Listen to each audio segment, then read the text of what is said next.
যে কোনো আপনি ব্যবস্থা নেন তা হবে এমনটি নয়। আমাদের উত্তরবঙ্গের মানুষের প্রাণের দাবি।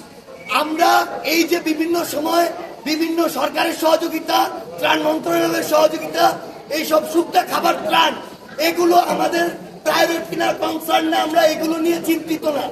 উত্তরবঙ্গের মানুষের একমাত্র চাওয়া এবং প্রাণের দাবি এই যে প্রত্যেক বছর বিভিন্ন সময় বিভিন্ন আঙ্গিকে এই যে বন্যাটি হচ্ছে, এটি তো নিয়ন্ত্রণ করার সুষ্ঠু একটি ব্যবস্থা করা সম্ভব।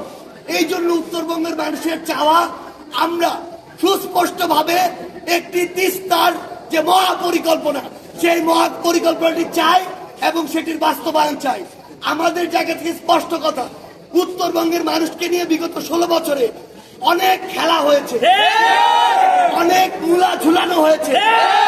আমরা চাই না এই তিস্তা মহাপরিকল্পনাটি শুধুমাত্র কারো নির্বাচনী প্রচারণায় থাক, শুধুমাত্র মানুষের ভোট পাওয়ার জন্য বলা হোক। আমরা চাই না এই যে তিস্তার কথাটি, এই তিস্তার কথাটি শুধু সান্ত্বনা দেওয়ার জন্য হোক। উত্তরবঙ্গের মানুষের প্রাণের দাবি, আপনারা আপনাদের জায়গা থেকে, আমাদের যে অন্তর্বর্তীকালীন সরকার, আপনাদের এখন আর ওই আওয়ামী দোষদের মতো কোনো পিছু টান নাই। কারো সাপোর্টে আপনাকে ক্ষমতায় টিকে থাকতে হচ্ছে না, আপনাকে ক্ষমতায় বসিয়েছে বাংলাদেশের ছাত্র জনতা। এই জন্য পুরো উত্তরবঙ্গের মানুষের কথা চিন্তা করে যে এই দেশের সাথে যেভাবে চুক্তি করলে বাংলাদেশের স্বার্থের সাথে যা বাংলাদেশের মানুষের জন্য ভালো, সেই দেশের সাথে সেভাবে চুক্তি করে তিস্তার যে মহাপরিকল্পনা সেটি আপনারা বাস্তবায়ন করুন।